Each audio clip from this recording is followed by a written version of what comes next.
আসসালামু আলাইকুম। রহমতুল্লাহ গুরবাজের দলে যোগদানেও শেষ পর্যন্ত জয়ের মুখ দেখা হলো না ঢাকাই বিড়ালসের। রংপুরের বিপক্ষে জিততে জিততে শেষ পর্যন্ত হেরে গেছে সাব্বির রহমানের দল। ফলে বিপিএলের পয়েন্ট টেবিলে একেবারে নিচে নেমে গেছে ঢাকাই বিড়ালস।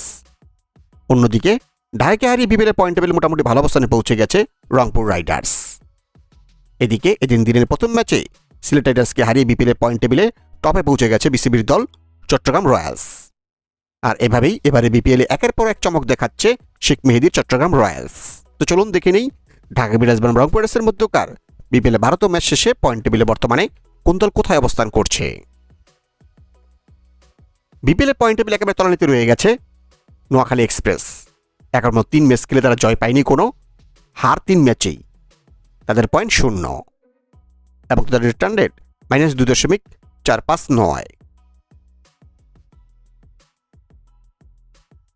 বিপিএলে পয়েন্ট টেবিলে বর্তমানে 5 নম্বরে নেমে গেছে ঢাকা ক্যাপিটালস।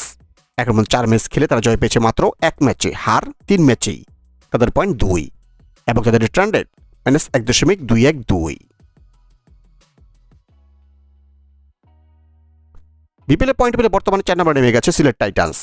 এখন 5 ম্যাচ খেলে তারা জয় পেয়েছে 2 ম্যাচে, হার 3 ম্যাচেই, তাদের পয়েন্ট 4 এবং তাদের রিটার্ন রেট -0.452। বিপিএলে পয়েন্ট টেবিলে বর্তমানে 3 নম্বরে নেমে গেছে রাজশাহী ওয়ারিয়ার্স। এখন 4 ম্যাচ খেলে তারা জয় পেয়েছে 3 ম্যাচে, হার 1 ম্যাচে, তাদের পয়েন্ট 6 এবং তাদের রিটার্ন রেট +0.145। এবং ঢাকাকে হারিয়ে বিপিএলে পয়েন্ট টেবিলে বর্তমানে 2 নম্বরে উঠে এসেছে রংপুর রাইডার্স।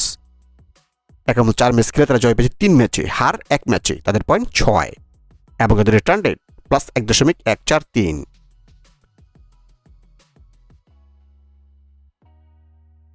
এবং সিলেটকে হারিয়ে বিপিএলে পয়েন্ট টেবিলে প্রথমবারের মতো 1 নম্বরে উঠে এসেছে চট্টগ্রাম রয়্যালস।